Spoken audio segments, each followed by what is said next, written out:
We open the fourth day of our conference. Today we'll talk about practice, and we host this day together with the UN Information Center in Moscow. I give the floor now to Vladimir Kuznetsov, Director of the UN Information Center in Moscow. Good morning, colleagues, organizers, participants in the Donors Forum. Happy to welcome you on behalf of the UN office in Moscow. Today's event is fully in line with the spirit of the UN agenda as far as sustainability is concerned for the period until 2030. I hope you agree there is no cure-all, there's no one-size-fits-all for achieving the 2030 goals, which means we need to share our experience and best practices. Initially, the idea behind sustainability was to do business while being aware of environmental and social risks.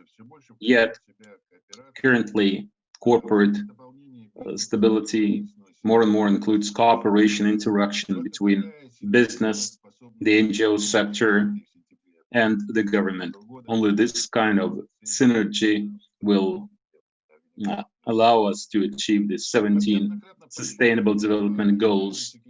As the UN Secretary General, Antonio Guterres, emphasized on a number of occasions, it's impossible to fight poverty without creating wealth, which means we should be more active promoting the UN Global Compact, which emphasizes the advantages of corporate social responsibility. We have a roadmap for inclusive, sustainable, and fair globalization. Our best allies in this respect are in the business sector.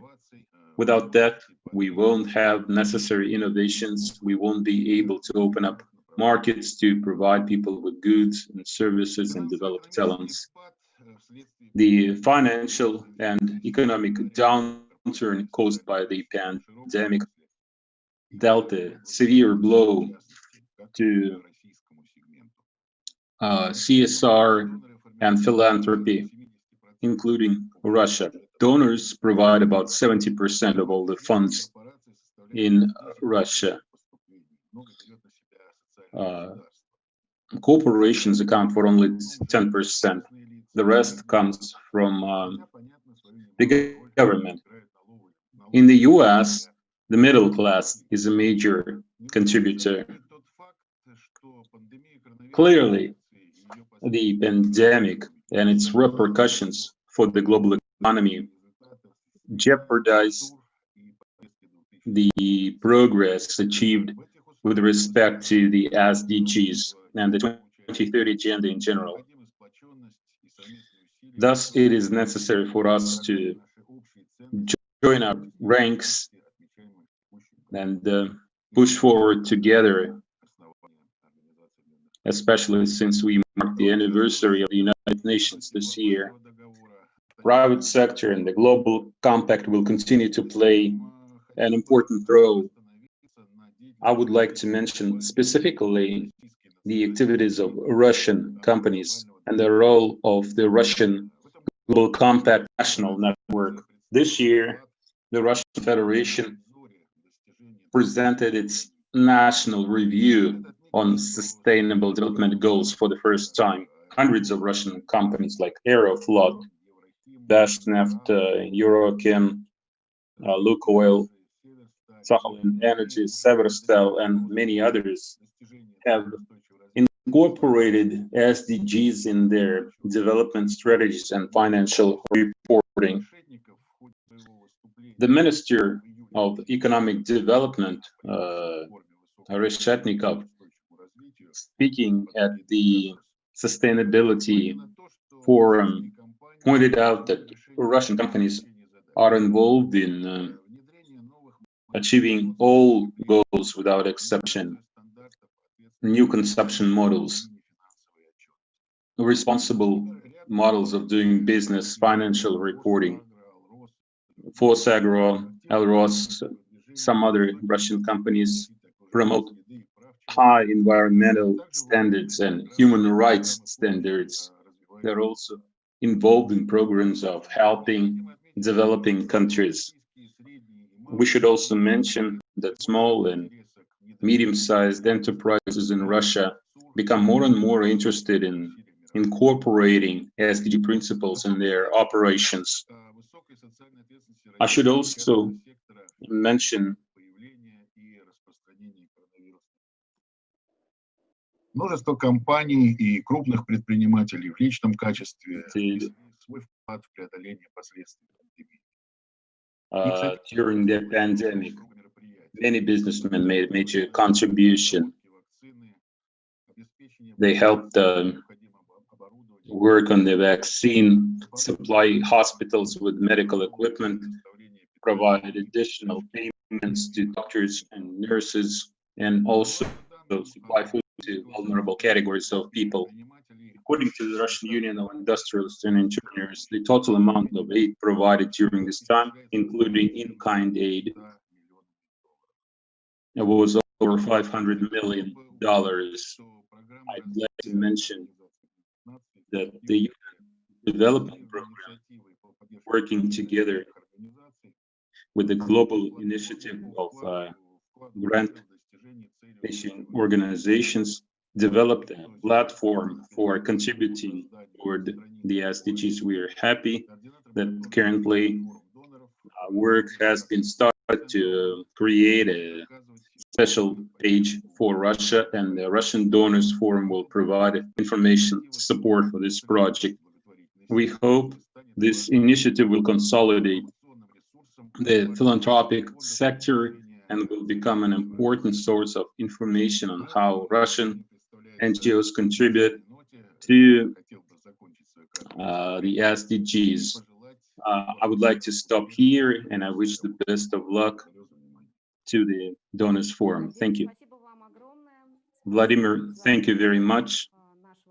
Thank you for advertising our partnership project.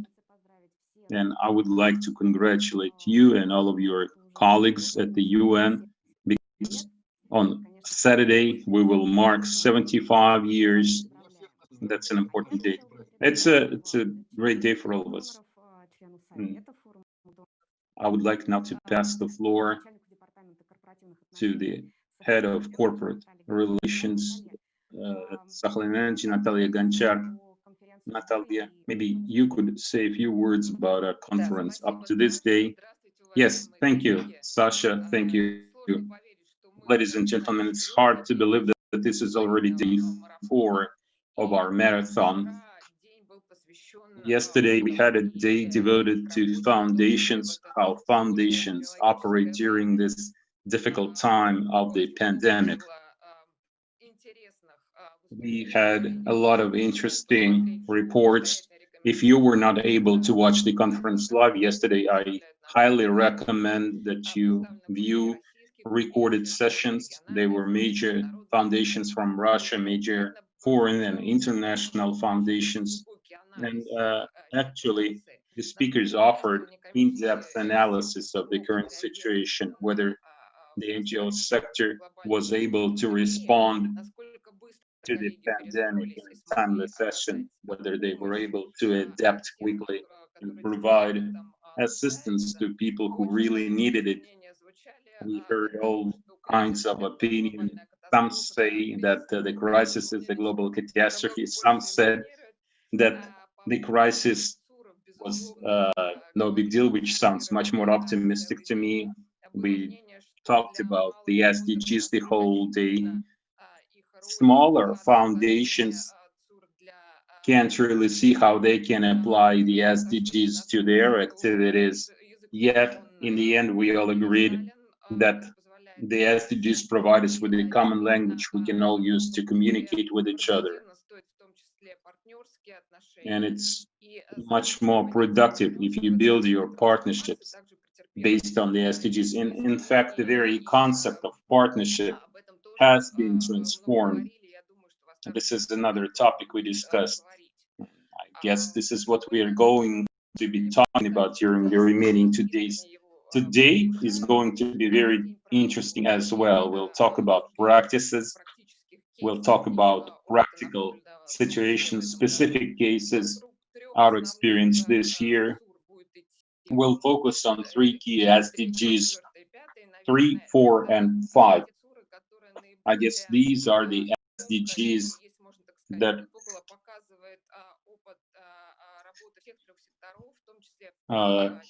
where we can see all 3 sectors working together, especially during the last year: education, healthcare,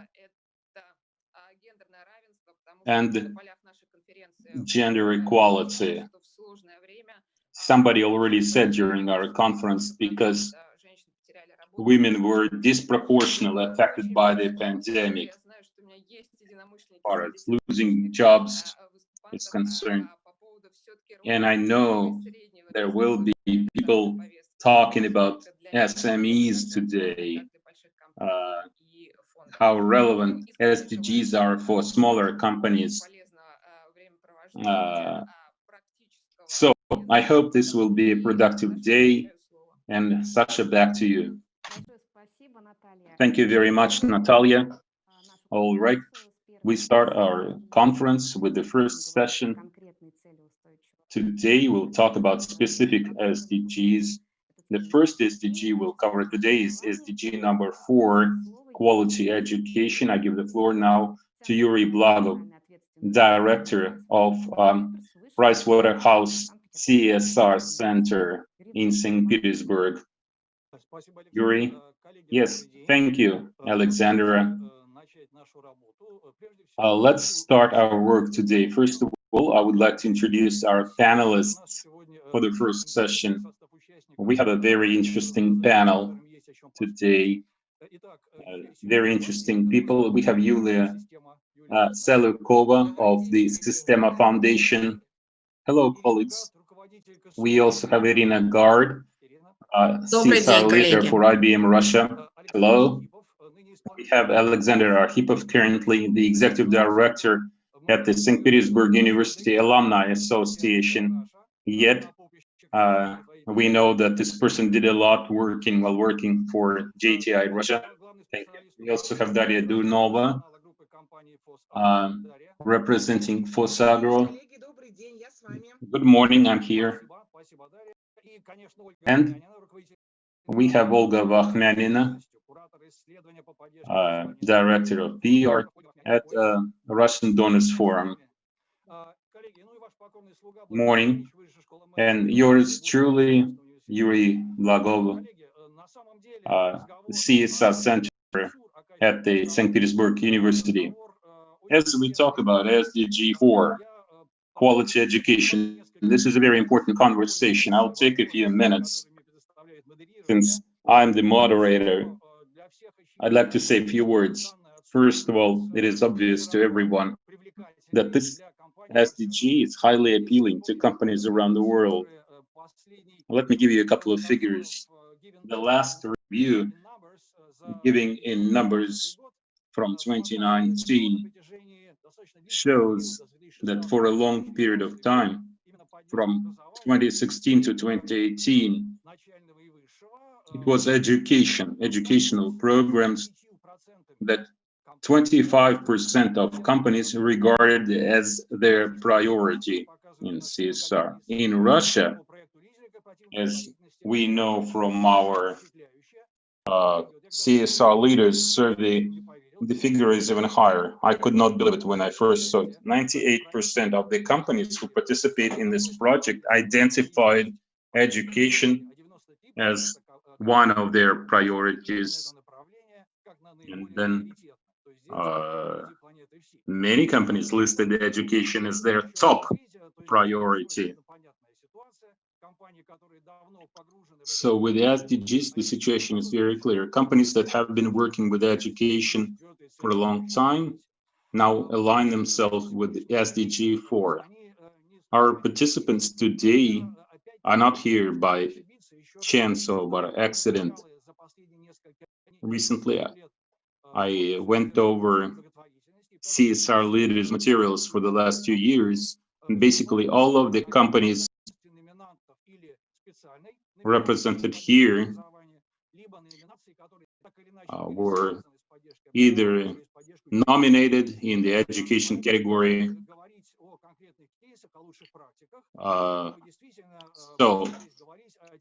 With best practices, we can really say these are practices recognized as the best. Yet, I would like our discussion to take a more dramatic turn, if you will, because we realize that the pandemic made the situation much more challenging. The UN says that over 90% of school children are now unable to attend schools. 1.5 billion school children. With the college education, the situation is equally bad. Since I work in higher education, I can assure you that the situation is extremely challenging there. Yet, even though this pandemic is severe,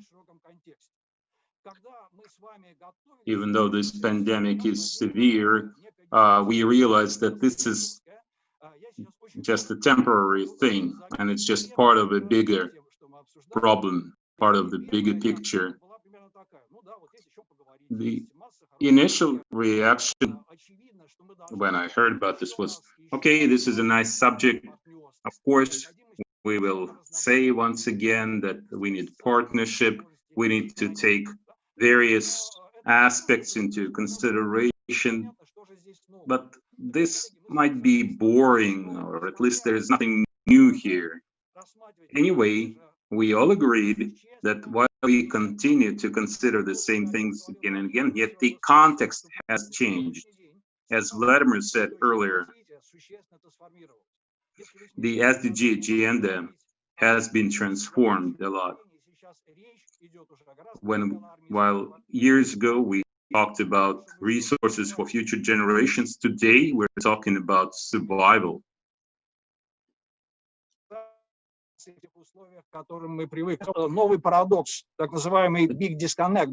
What they call big disconnect.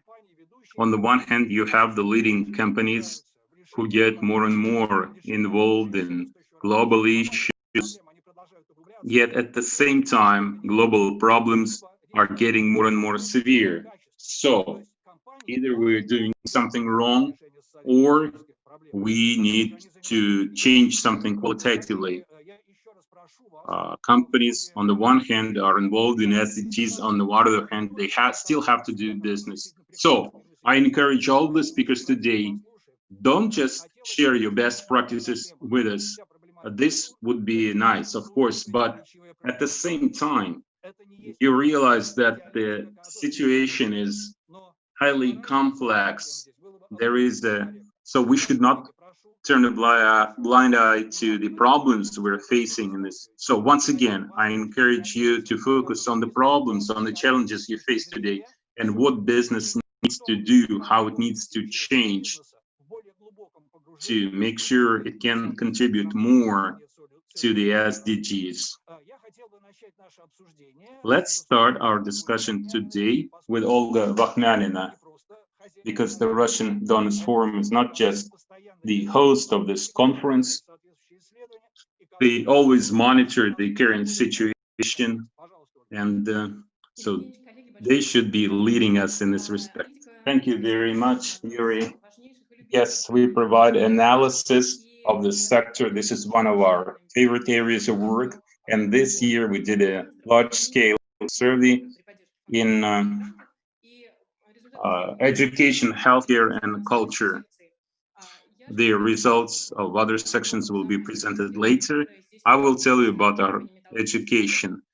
We did a survey together with Metallo Invest to understand the challenges that the education supporting organizations face in Russia and the trends that exist here.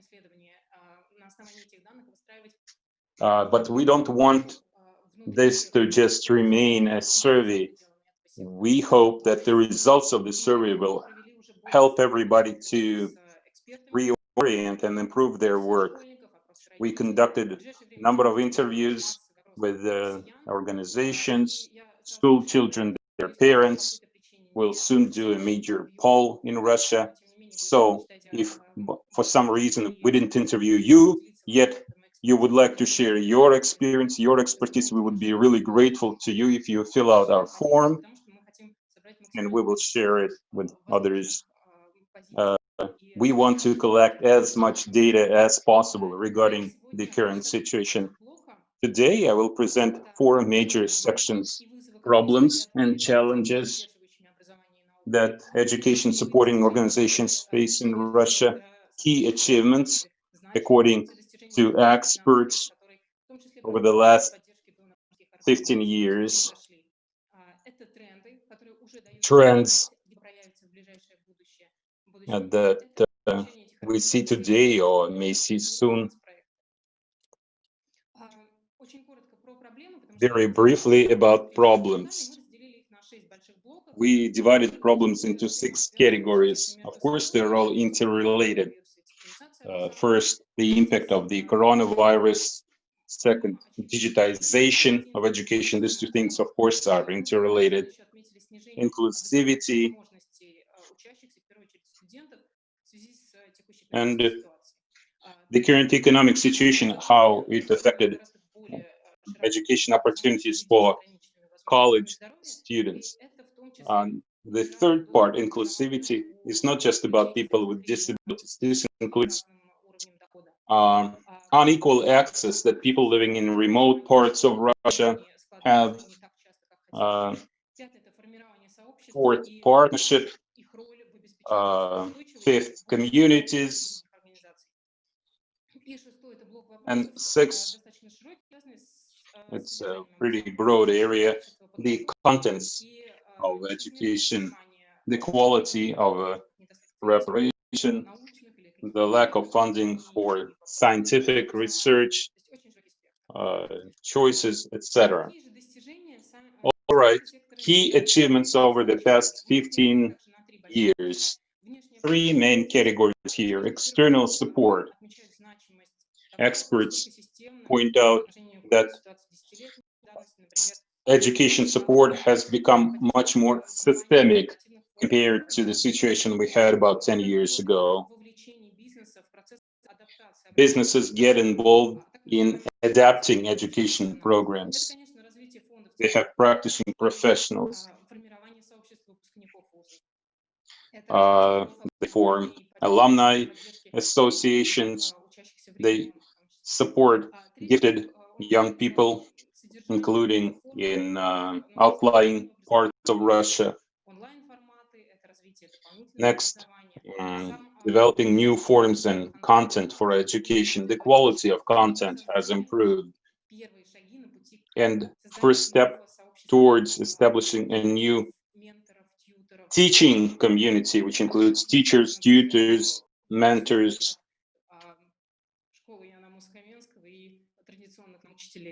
This is something different from the traditional teaching. Trends. We see that starting January, we had to reconsider a lot of our trends. We went back to our experts because we realized that the coronavirus changed our situation dramatically. And we divided the trends into 2 categories.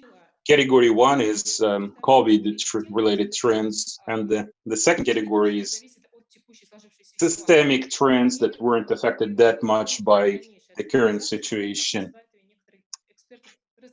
So in the first category, we have further digitization, education stepping out beyond the borders, beyond the walls of school buildings. Next, rethinking the role of teachers. Next, the addition of psychological aspects to the education process.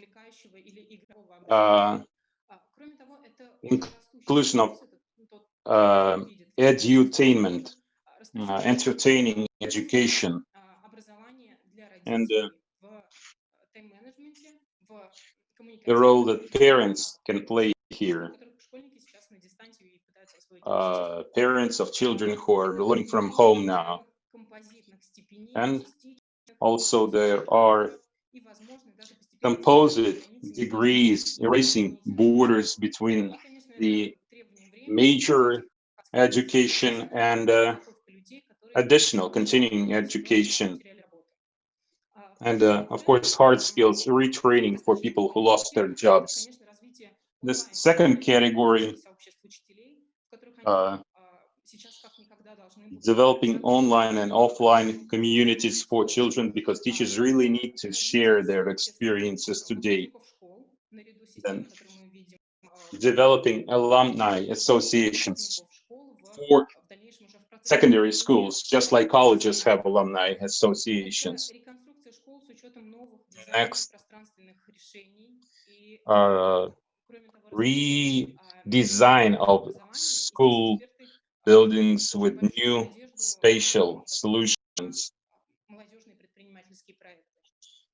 And experts have a lot of expectations for youth projects and modernization of the education system, relying either on your own resources or on leading Russian universities.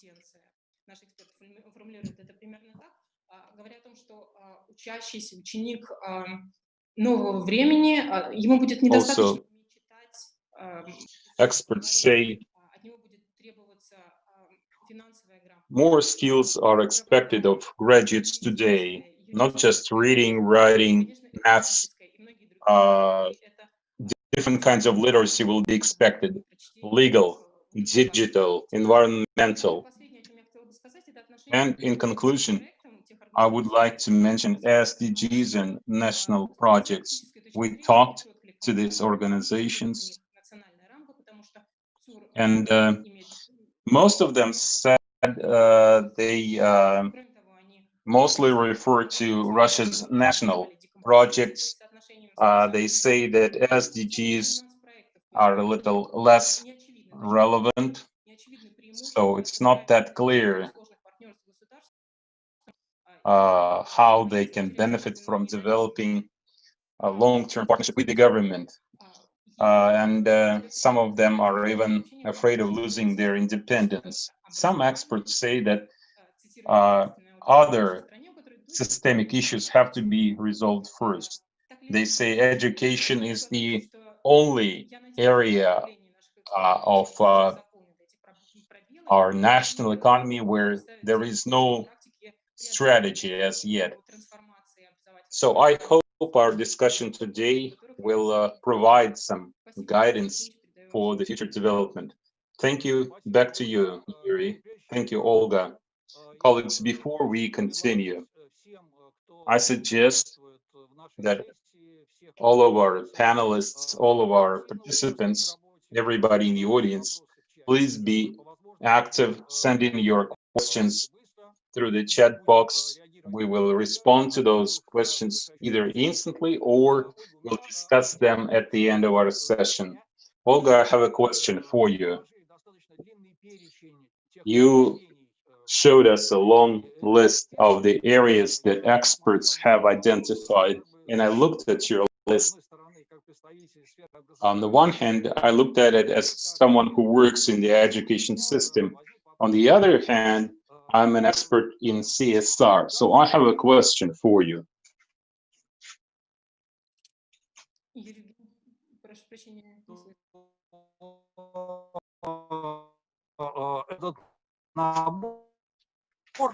Который мы рисуем компаниям, бизнесу. This list.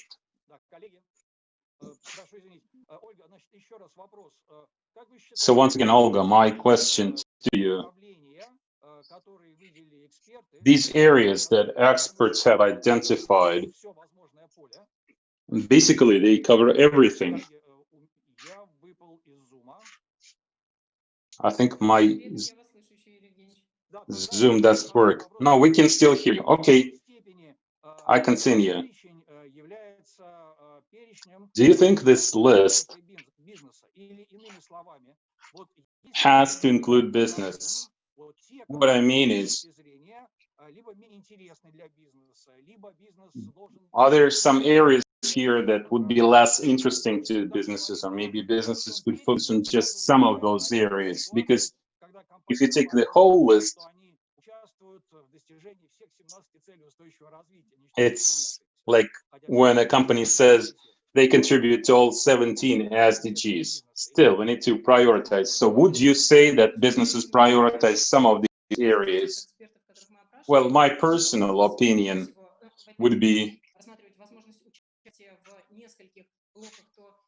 if you can contribute to only some elements of this list, I would like to mention that you can contribute not only with your funds, you can also provide your expertise.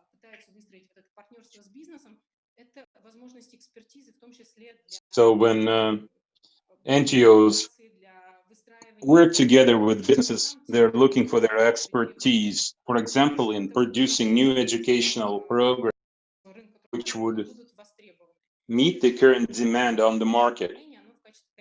For example, this is one of the priorities in the near future. Of course, this is not to mention traditional forms of support for companies working in a particular part of Russia where they offer professional training for their future employees. Okay, colleagues, I encourage you to send in your questions. And right now, I would like to turn to Yulia Selokova. Yulia, could you please share your best practices and maybe answer some of the questions you asked? I was supposed to speak last. Well, still, I would like you to go now. All right. Do you want to talk about problems or our experience? Okay, share your experience first, and then we'll talk about problems. Okay, we realized this year that our foundation is now 16 years old. This is one of the oldest foundations in Russia. And for the past 10 years, we've been working on education programs, including the last year. And a couple of years ago, we realized something, and we realized it even clearer today because of the pandemic. Our experience so far has been we contribute to sustainability. Our company is a high-tech company, which means we should be involved in educational programs for talented children, gifted children. So we have a number of programs which are pretty boutique elite programs for a very small number of children. And of course, those were high quality programs. Those programs set a very good foundations.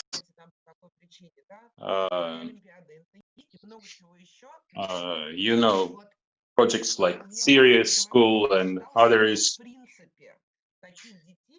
I remember at a certain point, I decided to count how many children can be included in such projects. And it's less than 15,000 children for our entire country. And that's ridiculous. That's a very low number. So at a certain point, we realized that we invest a lot of resources in this program, and yet the result we get is minuscule.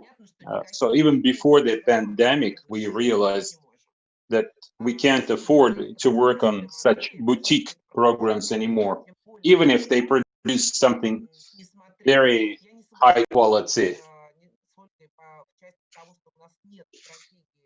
I don't quite agree with Olga. She said that the government doesn't have a strategy for education. I think the Russian government does have a pretty good strategy, especially with college education. and many models and practices that NGOs and foundations have developed are now widely applied in the education system. On the other hand, if you have a large corporation with tens of thousands of employees, they should not limit themselves to boutique programs, because this would be irresponsible as far as CSR is concerned. So we decided that we need massive, large-scale programs. We need to broaden our coverage. And I looked at different business structures, how they manage their funding. So if you get rid of the big four consultancies, the rest of the companies, they need 5 to 10% of such gifted children. But what about the others? What do we do about them? So if we talk about CSR and sustainability, we should not improve our filtering system, so to speak. Of course, everybody likes to see a win-win situation. You want to raise children who will then stay in your province and become your employees. But what can we do to make sure that every young person has an opportunity to get a good education? And I really liked the report published last year. I think it was Ross Adam and ECG that did this together on large-scale talent programs. So this is what we are going to focus on. So what did we do? We shut down all of our small boutique programs, and we decided to come up with a platform solution even before the pandemic.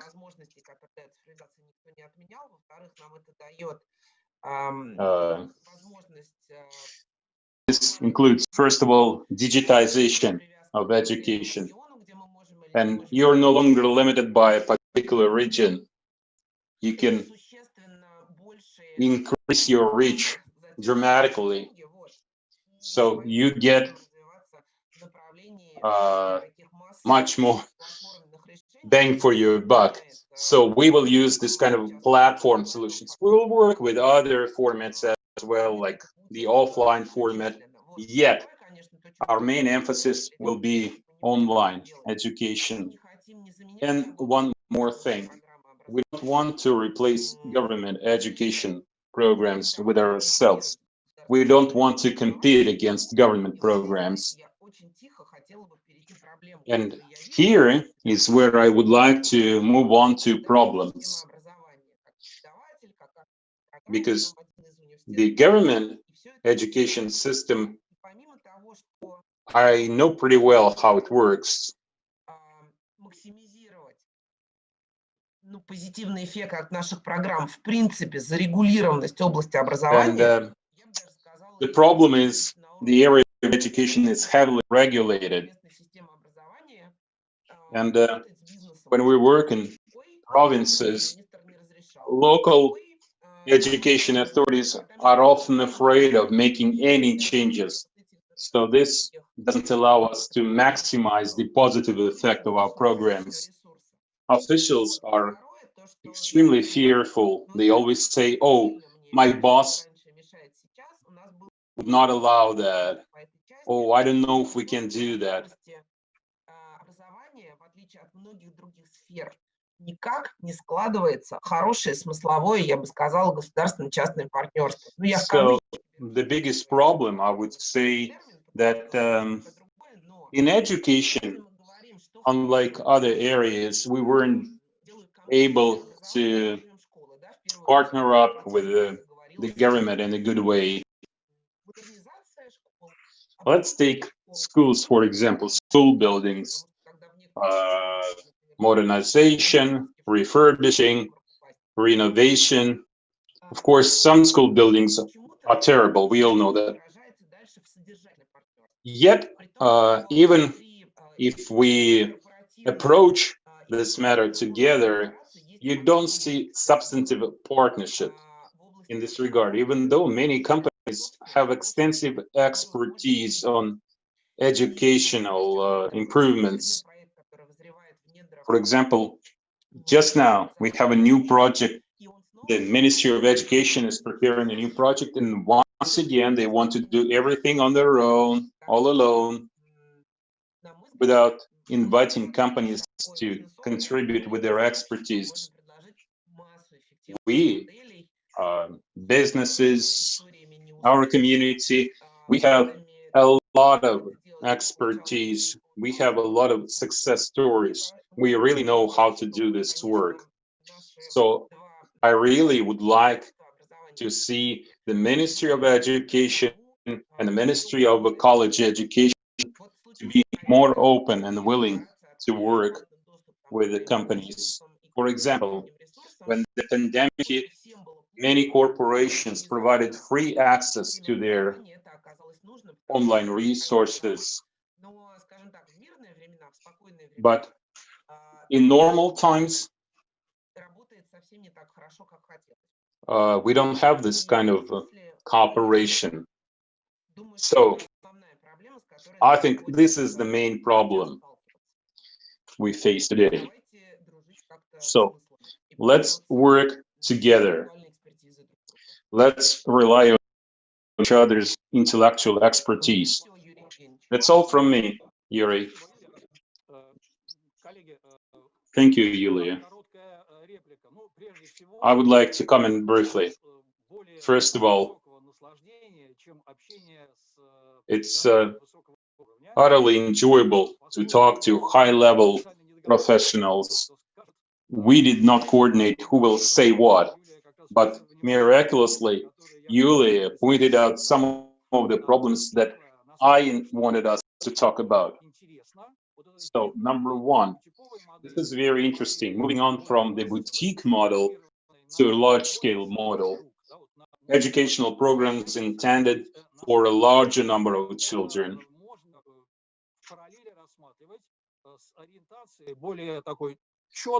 This runs in parallel with a particular SDG. Immediately when the SDGs first appeared, many companies thought that fighting poverty meant raising salaries for their employees, especially top executives.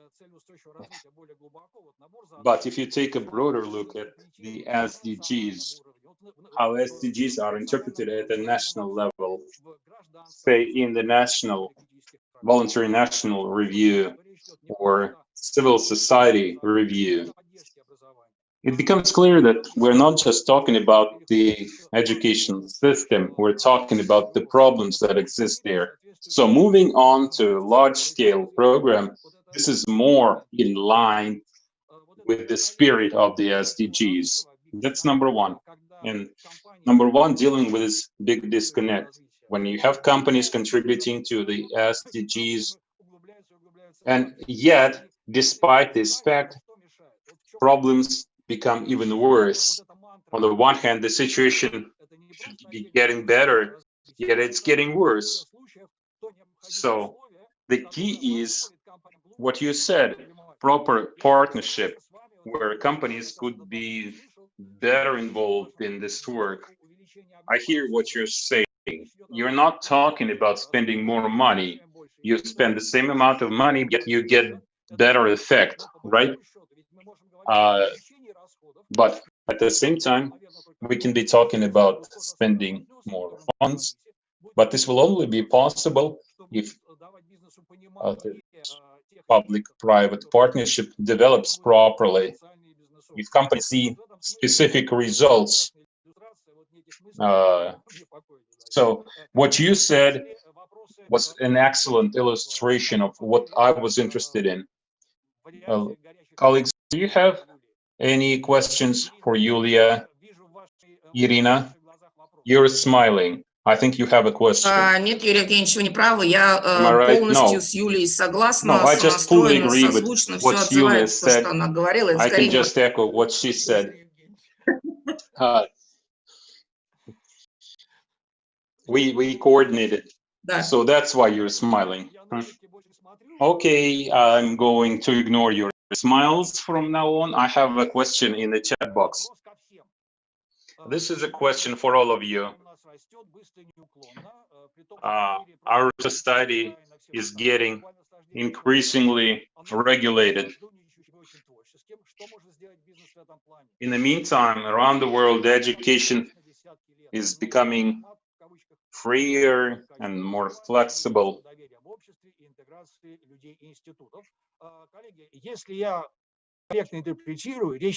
I think the idea here, it's not a question, it's an opinion.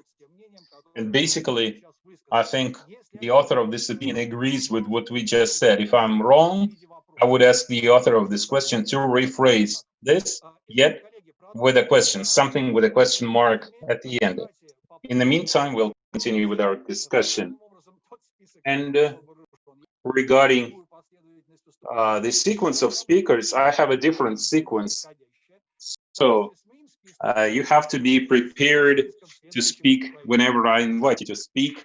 We'll have a different order. На самом деле это очень легко выступать после Юли, потому что, как я сказала, многие вещи, которые она озвучила, они очень откликаются. Я согласна полностью, что время бутиковых историй, оно прошло, и прошло оно, скорее всего, потому что, если смотреть на данные исследования, то сегодня только порядка, может быть, 30-35% работодатели удовлетворены тем качеством подготовки сотрудников, которые к ним приходят на сегодняшний день.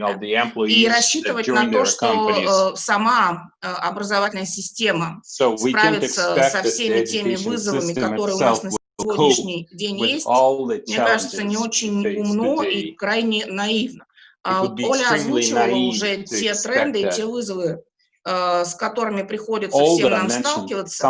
Я бы, наверное, заострила внимание на трех, на мой взгляд, основных, и дальше, рассказывая о нашем опыте, о тех вызовах, с которыми мы пытаемся что-то делать, ориентировалась именно на них. И первое, будучи сотрудником компании IBM, я не могу не сказать. Первое, это наша прекрасная цифровая революция, которая происходит, и понимание того, что если раньше мы говорили, что через 20-25 лет профессии трансформируются, то сейчас мы говорим, что через 5 лет все 100% профессий, которые сегодня есть, они все будут трансформированы, многие до неузнаваемости. То есть цифровая революция номер раз, ковид номер два, не буду даже на нем останавливаться, много последние месяцы про это говорили.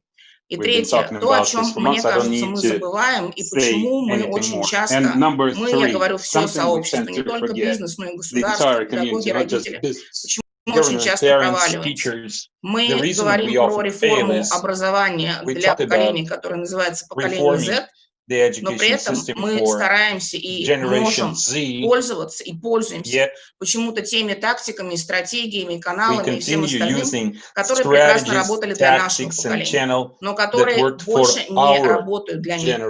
Если на них посмотреть, то фактически 60% из них говорят, что YouTube для них самый предпочтительный канал получения новых знаний. 60% опять-таки из них ориентируются гораздо больше на мнение того, что называется инфлюенсер, какое-то значимое для них лицо. И очень часто мы не имеем даже представления, кто эти значимые для молодежи лица. Но при этом на самом деле тоже все не так плохо. 75% из них говорят, что учитель у них продолжает играть очень значимую роль в том, какой путь в образовании выбирают. Почему я это все говорю? Я это говорю все к тому, что если задаете вопрос о том, насколько бизнес глубоко должен погружаться в эту проблему, то номер раз, наверное, то, чему чиновники могли бы поучиться у компаний, создавать образовательные продукты, образовательные программы, которые были бы клиентоориентированы, в центре которых стоял бы конечный пользователь, да, тот ученик, тот студент, который эти знания будет получать. И то, например, каким образом наша компания создает свои программы, это использование технологий дизайн мышления. Тогда, когда разработка любых курсов, любых программ начинается с очень внимательного изучения, как это новое поколение абсорбирует знания, что для них важно. Неважно, говорим мы про офлайн, про онлайн и так далее, и так далее. Это первый момент, то есть клиентоориентированность и клиентоцентричность полнейшая. Если говорить про роль бизнеса, мне кажется, мы тоже отошли уже очень давно от парадигмы, когда участие наше в поддержке образования ограничивалось грантовыми программами для студентов, хотя это тоже абсолютно прекрасно. И просто финансовой помощью вузам и школам. С этим тоже не поспорить, потому что если в школе нет стеклянных окон или туалета, то тут, в общем, о высоком тоже говорить тяжело. Но что, мне кажется, меняется. И тоже обращусь к примеру нашей компании, к программе «Новые воротнички», так называемые, не голубые и не белые, а именно новые. Это роль бизнеса именно в смене парадигм. В смене парадигм того, как можно сделать образование общедоступным. У нас есть программа, которую мы реализуем тоже далеко не первый год. Она называется PTech, Pathway to Technology. И рассчитана она на то, чтобы помочь ребятам из не самых состоятельных семей, ребятам, которые при других условиях никогда бы не смогли закончить, получить хорошее среднее образование, не говоря уже о поступлении в вуз, помочь им все-таки это образование получить. Хорошее, качественное, профессиональное образование, которое станет ключом к успешной карьере. IBM много раз обвиняли в том, что, говоря про новые воротнички и про то, что диплом вуза не является в нынешней экономической ситуации, в ситуации развития цифры, единственным ключом к успеху, нам много и часто стали говорить, что мы выступаем против высшего образования. Никоим образом. Мы говорим о том, что на сегодняшний день технологии позволяют нам, как компании, и вместе с нами этим занимаются технологии открытого ПТЭКа, и ПТЭК приняли уже больше 200 компаний по всему миру, позволяет нам помочь ребятам выстроить свой карьерный путь таким образом, чтобы они стали абсолютно успешными, самореализовавшимися игроками в своем, я не знаю, в своем комьюнити, в своем сообществе. О чем еще хотела бы сказать? Хотела бы сказать, что очень важно сонастраивать то, что мы делаем в сфере образования, с ценностями компании. Я понимаю, что для кого-то это может опять звучать абсолютно патетически, да, потому что мы все время про ценности и так далее, и так далее. Но с той же платформой открытый ПТЭК, предоставляющий ребятам во всем мире возможность освоить и hard skills, и soft skills, мы подошли к созданию этого ресурса с какой точки зрения? Если одна из ценностей компании создавать, быть значимым для своих клиентов, то создание таких ресурсов для сферы образования мы рассматриваем как возможность создать дополнительную ценность для наших, в первую очередь, клиентов и бизнес-партнеров.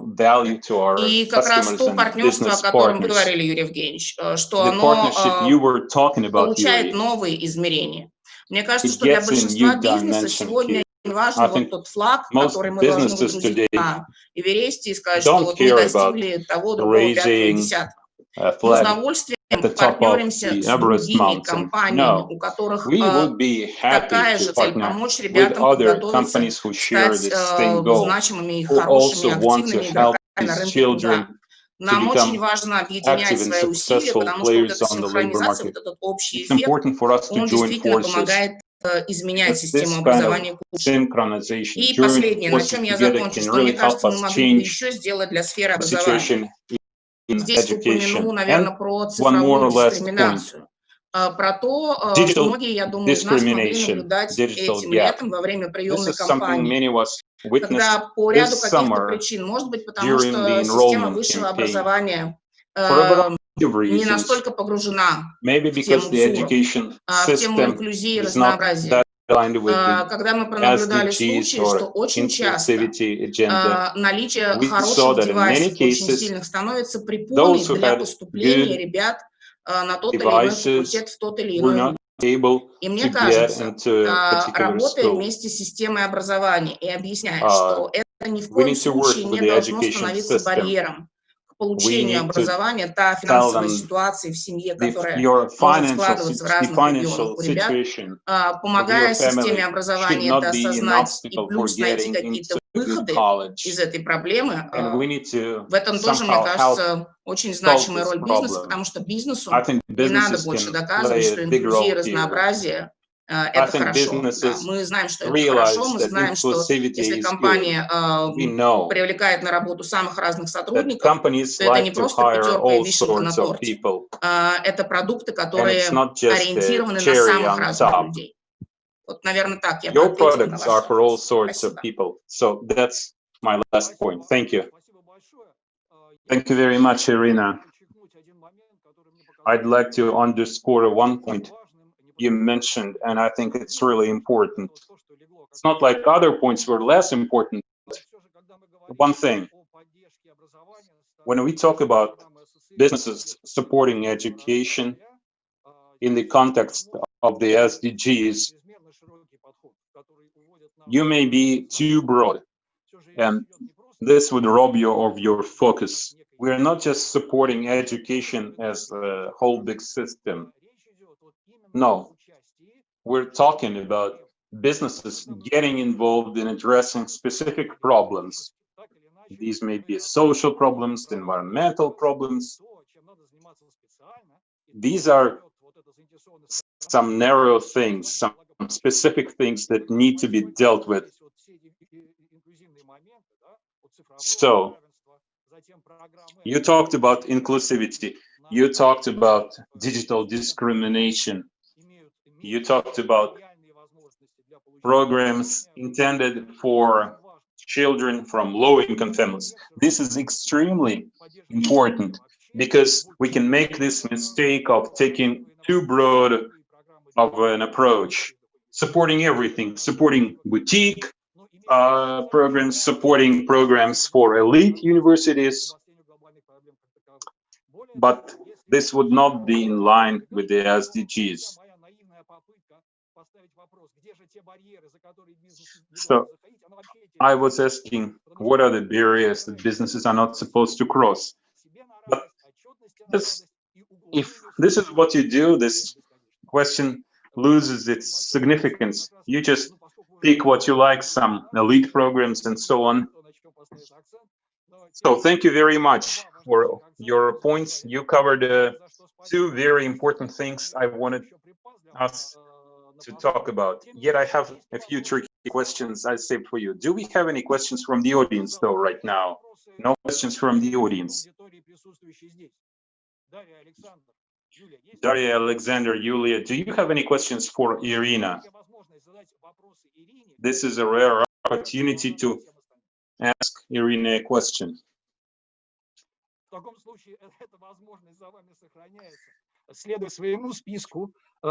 Okay. Let's move on now to Alexander Arkhipov. Both you and I represent the oldest university in Russia, St. Petersburg University. Thank you very much, Yuri. I would like to add some spice to our discussion. You all criticized boutique programs. I would like to say a few words in favor of boutique programs. But first of all, let me tell you about our organization. You all know about the St. Petersburg University, but you may not be familiar with the St. Petersburg University Alumni Association. It was created 6 years ago. Alumni come together to work together on various educational programs to help our university, to help our city. We had some major cultural festivals, athletic events, support for research programs. And there's another important aspect to our work, bringing our alumni back to the university so they can help design educational programs for the university. And this is where I come to the matter of being boutique. Let's consider education-related SDGs. I'm not talking about targets and KPIs. On this point, I totally agree with Yuri.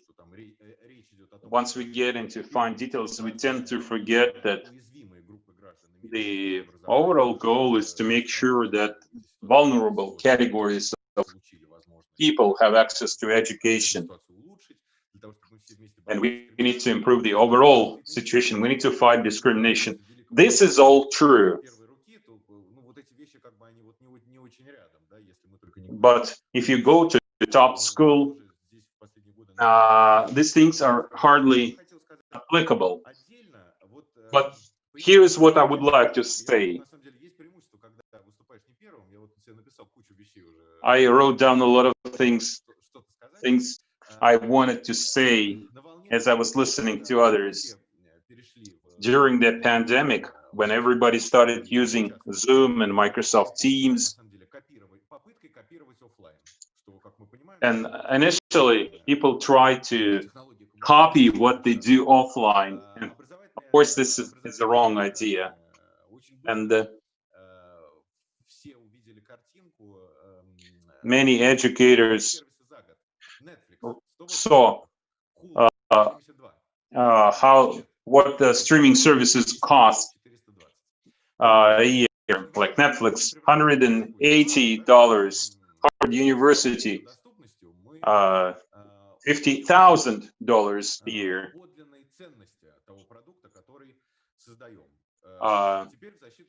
That's one point when we forget about the value of the product we create. We work with different students with different kinds of knowledge, and we can help specific students, specific departments, and this is a mutually enriching process. If we read about SDG 4, it talks about lifelong learning opportunities. And if this is something we're interested in, unfortunately, it's not included in the targets, it's included in the text. We realize that this is something for both children and adults. And very often, such activities, when they're implemented through our program, other programs, specialists help supporting students preparing their theses. This is a very helpful and important dialogue. And one more point I would like to say, I'd like to comment on what Irina said regarding employers getting involved in providing feedback to universities. Our Alumni Association will launch a new program this year. We will monitor how our alumni get their jobs.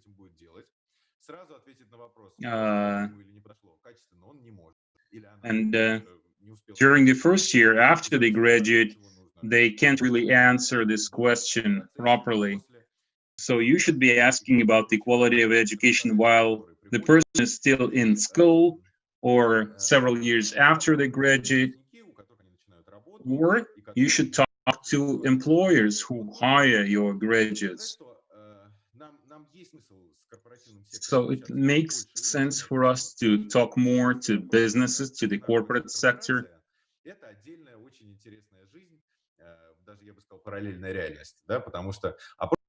Because when we send our questionnaire form to a company, it goes first to the HR department, or what they call these days people and culture. So people in this department start speculating about what kind of graduates they need. Yet these are not people who actually hire people. These are not the ones who graduates will be working for, not their immediate bosses. And this is what the problem that we raised recently at a recent conference. This is very important. I want to repeat what I said about lifelong learning. We're talking about customizing our products. everybody hates the word boutique, but everybody loves the word customization. So if we all agree that being boutique is bad, okay, let's call what I'm talking about customization. Very often, people need to be able to interact with successful professionals, teachers, scientists who can share some knowledge with them. And this education doesn't often have to involve getting a certificate. Education is not all about papers. And we all could do more for that. For example, we've got some public lectures that we make available to everyone at our alumni association. We'll continue doing that. So older people and younger people working together, volunteer activities, all this means a lot. If you have an accomplished professional coming back and helping to design a new education program for college students, this is really great. So on the one hand, I agree with what you said. On the other hand, I disagree. I hoped I make our discussion a little bit more spicy. And I agree with what Olga said. This survey they did, we at our alumni association joined this effort a few months ago. We also circulated this questionnaire among our members. I think it's really important. I think people who are education professionals or CSR professional may be biased. Yet, people who are recipients of these products, formally or informally, quite often have a very different view of the situation. So, if we have more different people joining this discussion, it will only make things better. This is about diversity. Thank you. Thank you, Alexander. Indeed, this is a unique opportunity. Alexander has business competencies, considering his long-term experience with a company and his current experience as an education professional. This is a very important conference. It helps us expand our vision. We're not just looking at corporate philanthropy in a narrow sense of the word. We put it in the context of sustainability. And this takes us to a much broader definition, broader view. This is what Irina talked about. But again, we may lose our focus. What Alexander talked about, we can interpret this as a general model for business and society interacting in education. What he emphasized was primarily improving the quality of interaction between business and society as a producer and consumer. I remember during the early years, one of the tasks we faced is repositioning the system of stakeholders. This is what the responsibility of a university is: take care of kids. No, our biggest stakeholder is not the kid we are teaching. It is business expecting certain kind of graduates from us, expecting certain quality from us. So there is a risk here. Alexander, I have a question for you. What is the niche for corporate philanthropy in the traditional narrow sense? On the one hand, I welcome the fact that we take a broader view of philanthropy. On the other hand, if we go broader and broader and broader, we will lose it. We'll only talk about, I don't like to use the word charity. I think we need to talk about social responsibility instead. So with the SDGs, Obviously, equal access to education is important and absolutely necessary. No question about that.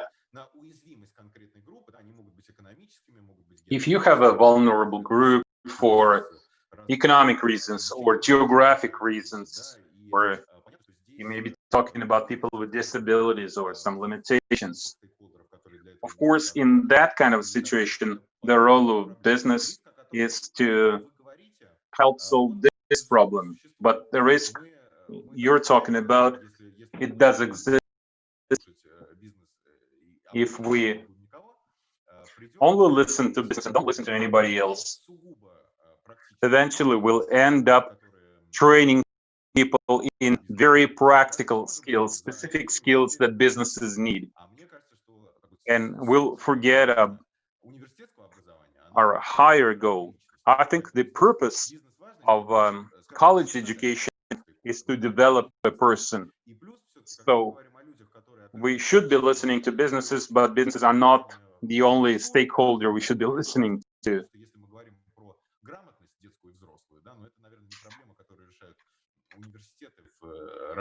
You mentioned literacy. Well, literacy is not something that universities specialize in. People who go to universities, they're not just blindly following a torch somewhere in the middle of a dark forest. No. I think the challenge that universities face today is they need to educate people about education, teach people to learn. You get some basic knowledge as part of your bachelor or master's program, but this is not the end. This is not all the knowledge you will need in your life. You will, once you get your diploma, it's not like the learning process stops there. Like Irina said, in 5 years, all jobs will be transformed and you will have to learn a new profession, learn something new. So right now we see new educational programs being developed. But again, I promote customization. This consideration that we've got some standard programs that can help solve general issues, it is only applicable there. But if our goal is to produce top-level specialists in some narrow areas, this will not work. Standard programs will not work. We need programs which my opponents would describe as boutique and I would describe as customized. Okay, thank you, Alexander. So instead, we'll talk about boutique/customized products. We continue with Natalia Durnova. Natalia, could you please tell us about Fosagro? Good morning, colleagues. Happy to see all of you. I'm grateful to all the previous speakers. This was very interesting. Thank you for your analysis. Thank you for your monitoring programs, for your studies. This really means a lot to us. Starting in 2012, Fosagro began supporting educational institutions, schools. We have Fosagro schools now, and we also have professional training centers, colleges that we work with, and we've been doing this for a number of years now. And like you said, Yuri, I won't go into details. I will refer to what other speakers said. I would like to comment, and I would like to share our educational paradigm. Like I said, we've been doing this since 2012. The first problem, which we have resolved in 2018, was the problem that we had a number of scattered education programs which were not related to each other. We had children in schools, we had college students, but they were not related at all. So, what we did in 2012, when we obtained the initial results, when graduates from postagro schools came to our company, started working for our company, we designed this new paradigm. We saw that there is this chain: school, college, company. So initially, all these programs were independent.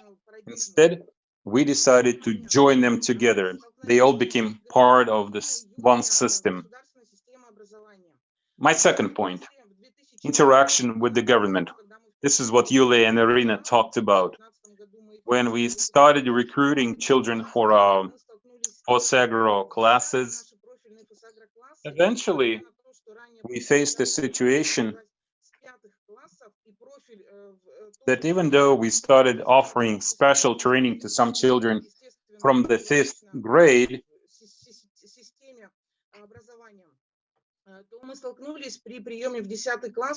when they went to the 10th grade,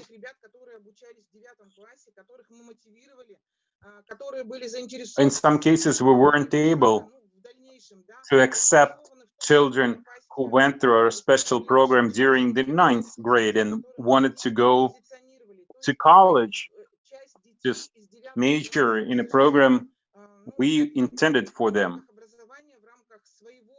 Because of regulation, because of the rules, certain children were not ready to move to the 10th grade. And as a result, we had to recruit children from other schools who were not properly motivated by postagro. So this was a problem.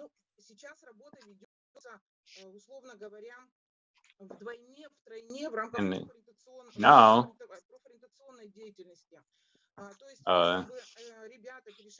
we doubled our efforts. So once our kids graduate from the 9th grade, we need to make sure they can qualify to continue to the 10th grade to learn more about our company, to learn more about the jobs that we want them to enter later on.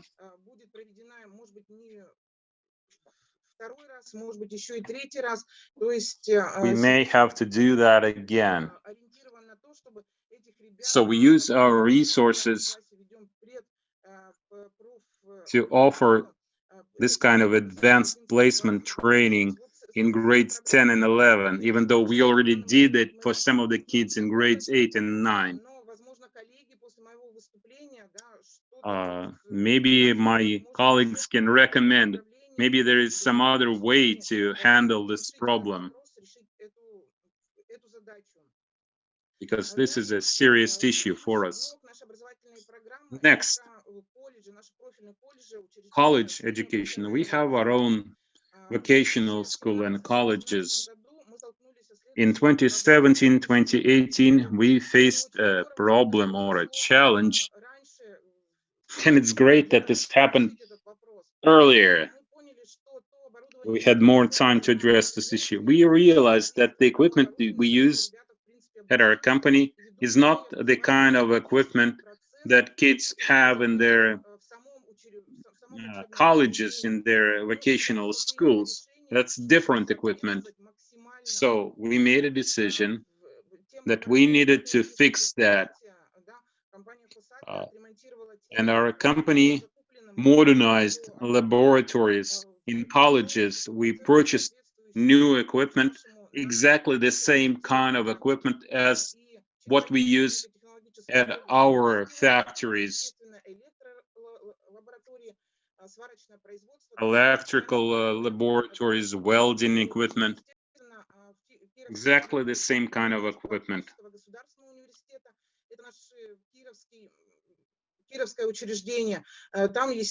For all the different colleges which we work with. Next point: interacting with universities. That's the next step. Go to college, then you go to university. As earlier speakers said, we have a problem where young people go to college or university. They don't want to return to their hometown. They like to go to Moscow, to St. Petersburg. They're proud that they can study at a Moscow university or in St. Petersburg. But the big problem is they don't want to return to their hometowns. They want to continue their education in Moscow or get a job with a Moscow company. In 2019, we made a decision that we will not only support kids going to Moscow universities, we will emphasize schools in the provinces where our companies operate. We do have some pretty good universities in cities like Cherepovets and others. So we will advertise and promote this, going to regional universities. Hopefully, after graduating from those schools, these kids will come back and work for our company. So this, I'm talking about all the 4 cities where we have our factories. Next, you mentioned company values. You said our education program should be in line with the company values. And actually, just 6 months ago, we had a workshop with teachers, professors at our colleges, and we found out that basically all of our values, professionalism, teamwork, matches the values that our colleges and universities have. So we realized we're all moving in the same direction. We share same goals. One more point.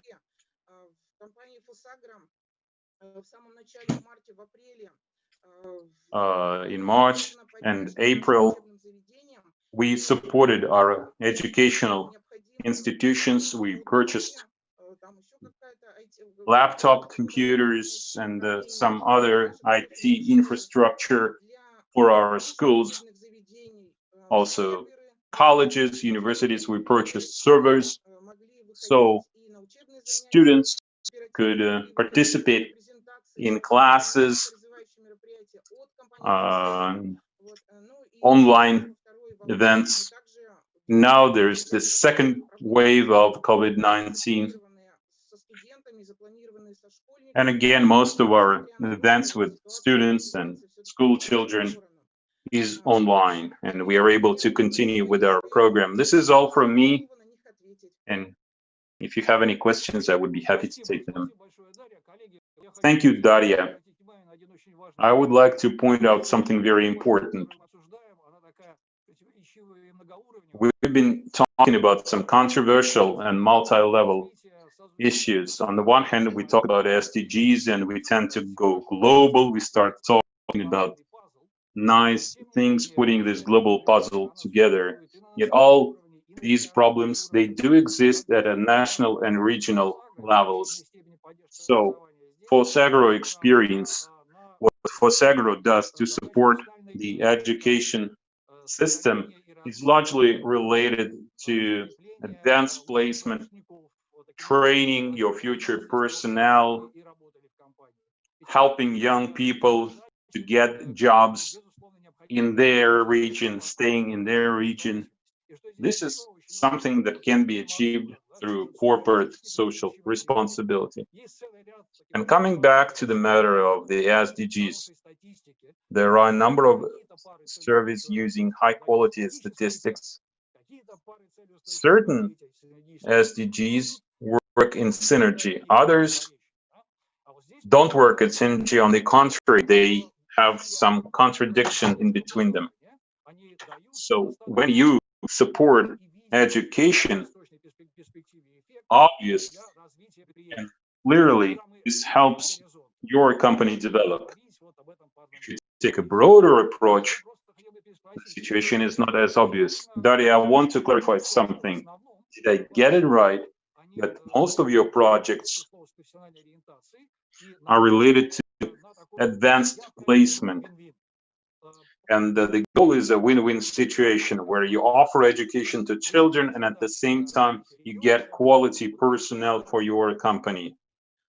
So these two things go hand in hand. Exactly, Yuri.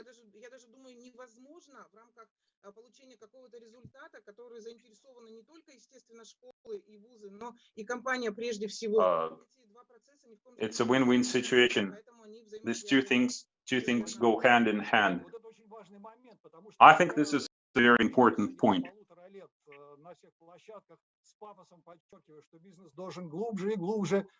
I have been encouraging companies to contribute more and more to addressing social problems.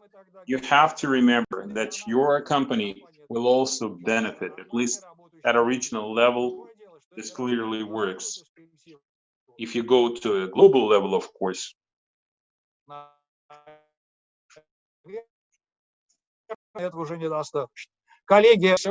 this may not be sufficient. We've got 3 minutes left, and I ask all of our participants to say a sentence or two.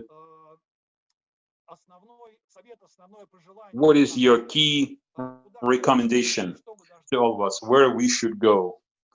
Something we should be mindful of.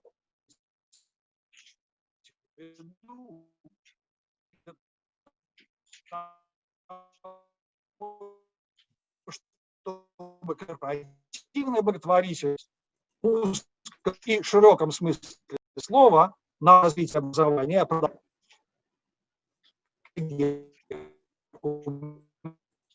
Только у меня прерывается или у всех? You're breaking up. Yuri, we can't hear you. You're breaking up.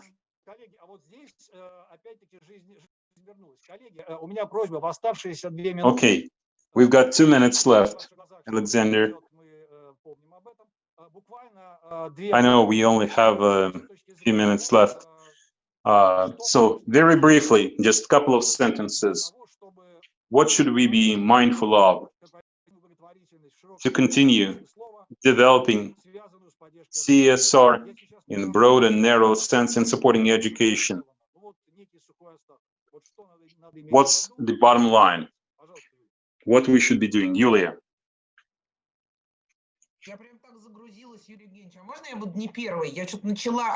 I don't want to be first. I have to think about it. Okay, Irina. Okay, I'll go first.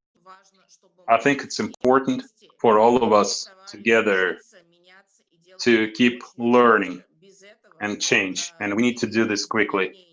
Otherwise, we won't be able to affect any change. Nice. If we don't change, there will be no change. Yulia. I agree with Irina.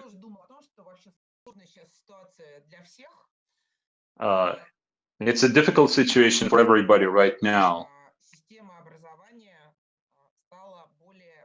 I think the education system should be more often, as we should be more often. As I was listening to Alexander, I realized that even though we're very much integrated, our positions are still vastly different. So we need to move forward together. Like Irina said, otherwise the world will change, but we won't change. Okay, so we need to change and change the world. This means we need to keep our system open. Alexander, thank you. Yuri, I think I need to talk to you separately later on. I'm really interested. If you think I'm against what you said, no, that's definitely not the case. If you're a corporation, You don't need to talk about SDG 4, number 4, the word education. You should just identify the areas that would be particularly relevant to you in your case, because corporate philanthropy is not about stealing money from the donor. You need to be involved in the process. If you're a young person or an adult and you're interested in SDG 4 and education, keep on learning, like Irina said. And remember that you can not only learn, but also teach someone. We all have some unique hard skills or soft skills, some unique knowledge that we should and can pass on to others. And if you're an organization developing an educational product, remember that customization is great. You need to have standard products and customized products as well, and be ready for dialogue. That's all from me. Thank you, Alexander.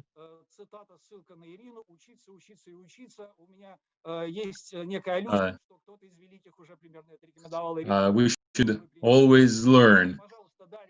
You said it was Irina. I think it may have been somebody else as well. We should learn, learn, and learn. We've been talking about government education, the government system of education, but actually everything is in our hands. If we see a change that we want to accomplish, let's remember we're working with school children, with college students. Hopefully,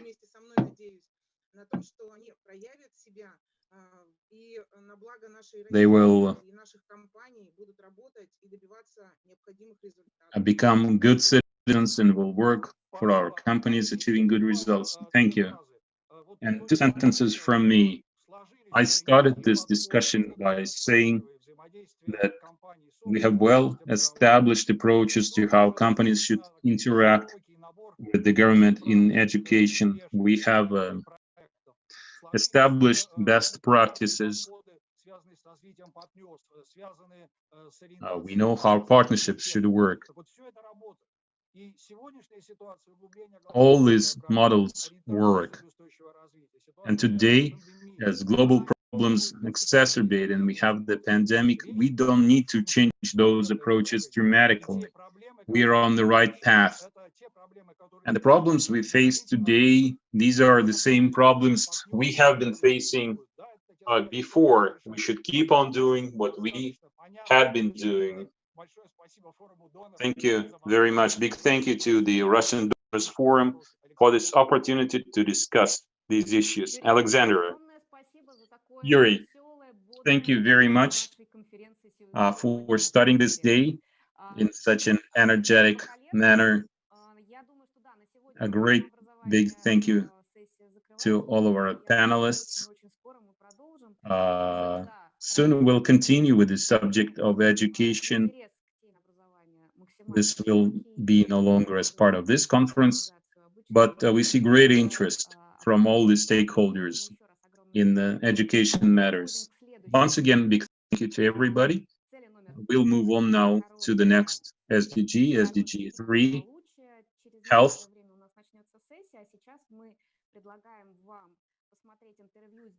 After some time, we'll have a discussion on this subject. And right now, we'll have an interview with Ben Davis, and I will make a link available to you. Thank you.